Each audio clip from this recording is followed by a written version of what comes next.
Exodus 34. God spoke to Moses, "Cut out the 2 tablets of stone, just like the originals, and engrave on them the words that were on the original tablets you smashed. Be ready in the morning to climb Mount Sinai and get set to meet me on top of the mountain. Not a soul is to go with you. The whole mountain must be clear of people, even animals. Not even sheep or oxen can be grazing in front of the mountain." So Moses cut 2 tablets of stone, just like the originals. He got up early in the morning and climbed Mount Sinai as God had commanded him, carrying the 2 tablets of stone. God descended in the cloud and took up his position there beside him and called out the name God.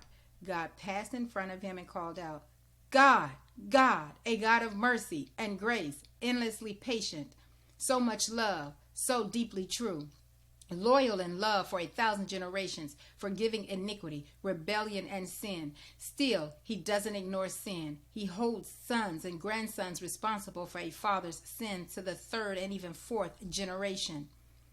At once, Moses fell to the ground and worshipped, saying, "Please, O Master, if you see anything good in me, please, Master, travel with us, hard-headed as these people are. Forgive our iniquity and sin.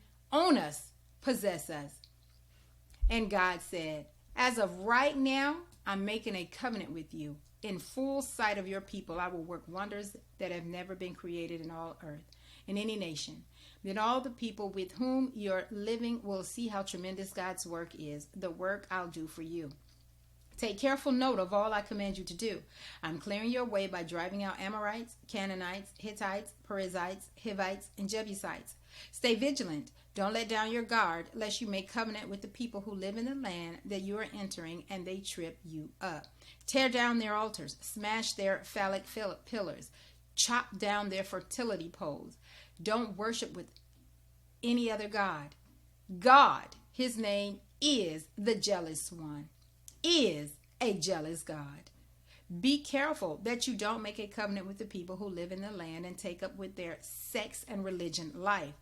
Join them in meals at their altars. Marry your sons to their women who take up with any convenient god or goddess, and will get your sons to do the same thing.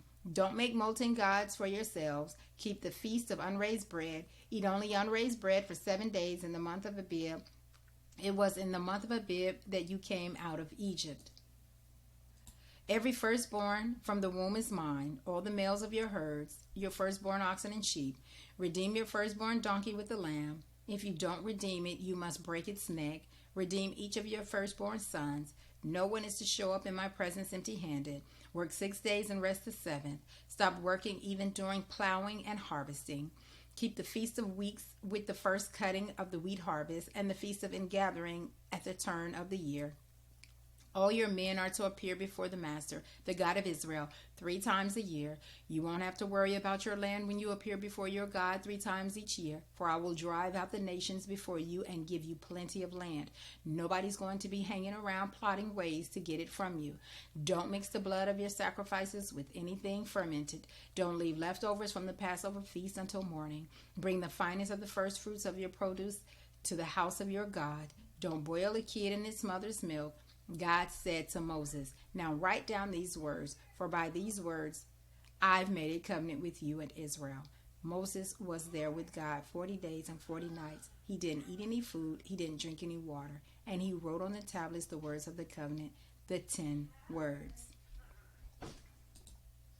When Moses came down from Mount Sinai carrying the 2 tablets of the testimony, he didn't know that the skin of his face glowed because he had been speaking with God.